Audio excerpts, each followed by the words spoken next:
Prince Harry didn't just fall in love. If these whispers are true, he walked straight into a carefully designed trap disguised as a fairy tale. The world was sold a glittering romance between a prince and an actress, a modern love story meant to refresh an ancient monarchy. But what if that picture-perfect beginning was never spontaneous at all? What if every smile, every introduction, every chance encounter had fingerprints on it from the very beginning? Because hidden beneath the polished headlines and palace-approved narratives lies a far messier story, one built on access, ambition, and a network that may have understood power far better than Harry ever did. Most people believe fairy tales begin with fate, a glance across a crowded room, sparks, destiny.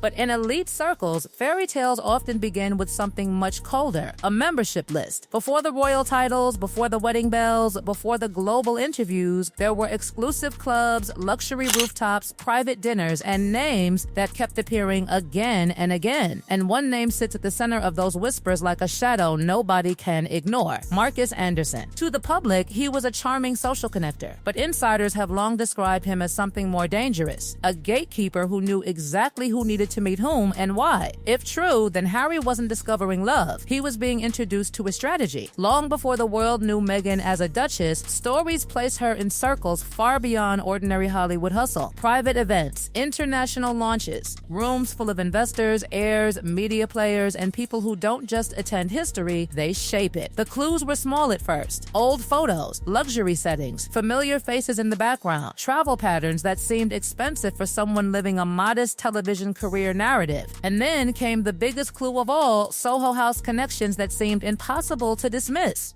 To regular people, that means nothing. To those who know elite culture, it means doors most people never even see. Suddenly, the unknown outsider image began to wobble. Was she entering Harry's world, or had she already been circling it for years? Then came 2016, the so-called blind date. The sweet little story repeated endlessly: mutual friends, chemistry, instant connection. But critics have questioned whether it was ever truly blind, because the people around that meeting were not random. They were linked to the same polished social ecosystem that had been quietly building influence for years. The location mattered, the timing mattered, even the emotional context mattered. Harry was vulnerable, frustrated with royal life, haunted by grief, desperate for meaning beyond palace walls. And into that emotional opening stepped someone who seemed to offer everything he was missing: freedom, understanding, rebellion, purpose. Too perfect? That's the question that refuses to die. What followed looked like romance at high speed: trips, headlines, passion, public fascination. But some observers say it also looked like brand acceleration. Meghan's profile exploded. Harry's image transformed from troubled prince to rescued lover. The monarchy gained temporary modern sparkle. Everyone seemed to benefit for a while. Yet beneath the glamour, whispers of imbalance began. Who was steering this story? Why did leaks keep appearing? Why did carefully timed media moments always seem to land exactly when needed? Why did spontaneous moments feel increasingly rehearsed? Those questions grew louder behind palace walls, especially as tensions with William and Charles escalated. What Harry saw as jealousy, others may have seen as warning. And then came the wedding, sold to the world as the ultimate fairy tale. But look closer, critics say, and the guest list told another story: media moguls, celebrity heavyweights, power players, global brand figures. It looked less like two families joining and more like two influence systems merging in front of billions. The palace may have seen marriage. Others saw platform expansion. A prince brought legacy, symbolism, and global recognition. An actress brought ambition, media fluency, and modern celebrity instincts. Combined, they were explosive. But explosions don't just create light, they create damage. The damage became impossible to hide once the palace walls could no longer contain the pressure. Inside Frogmore Cottage, behind closed doors and carefully staged smiles, insiders claimed the questions started multiplying faster than the answers. Harry, once convinced he had escaped the suffocating machinery of royal life, allegedly began noticing something deeply unsettling. He had not escaped a machine at all. He had simply entered a newer, sharper, more media-savvy one. Names kept reappearing before leaks hit the press. Advisors seemed loyal not to family peace, but to image management. Private tensions somehow became public talking points at the exact moment they were most useful. The prince, who believed he was taking control of his destiny, may have slowly realized he was starring in a script written by people far more comfortable with publicity warfare than palace protocol. When the dramatic exit came in 2020, it was presented as a cry for privacy, safety, and freedom. The world was told they wanted peace away from the cameras. But what came next stunned even long-time royal watchers. Instead of silence, there was more noise than ever before. Multi-million-dollar streaming deals, tell-all interviews, podcasts, memoirs, carefully timed revelations, emotional accusations released in glossy packages to global audiences. Critics immediately asked the obvious question: if privacy was the goal, why monetize exposure? If peace was the dream, why keep reigniting war? The answer some observers offer is brutal. Privacy was never the product. Narrative control was.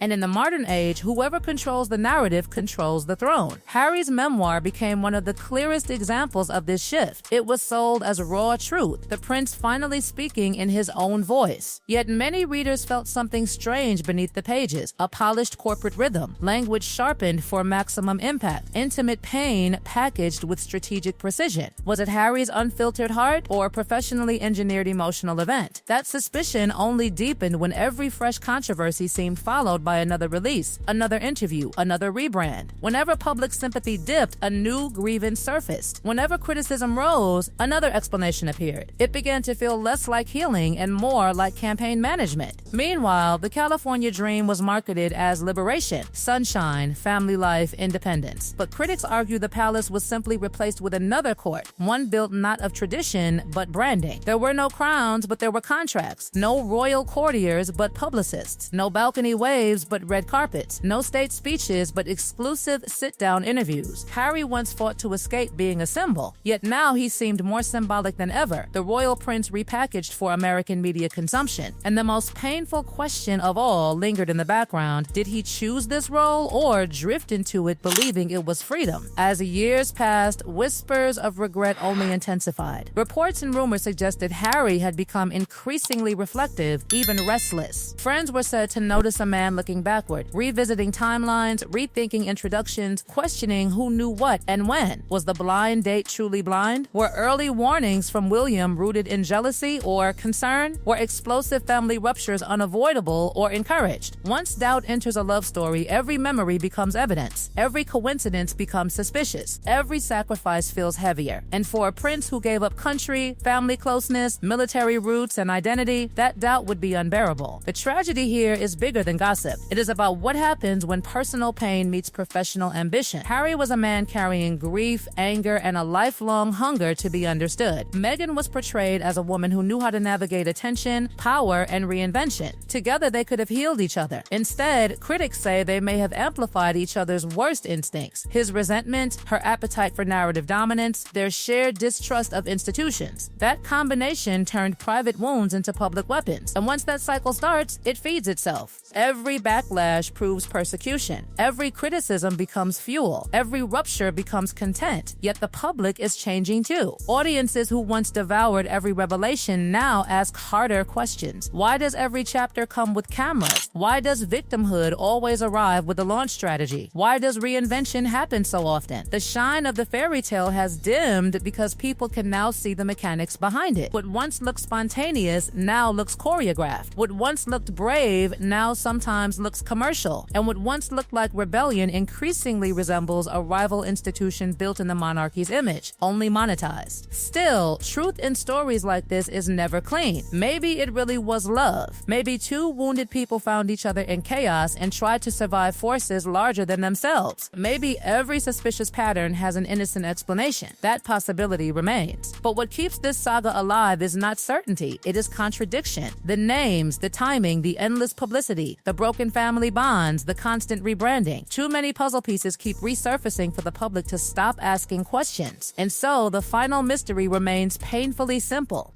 Was Harry the hero who escaped a cruel system, or the prize captured by a smarter one? Was Meghan the fearless outsider who beat the monarchy, or the architect who learned to replace it? Because crowns are no longer always made of gold. Some are made of headlines, algorithms, streaming contracts, and emotional leverage. In the old world, power sat on a throne. In the new world, power owns the story. And somewhere between those two worlds stands a prince still trying to figure out whether he found love or became the final asset in someone else's empire.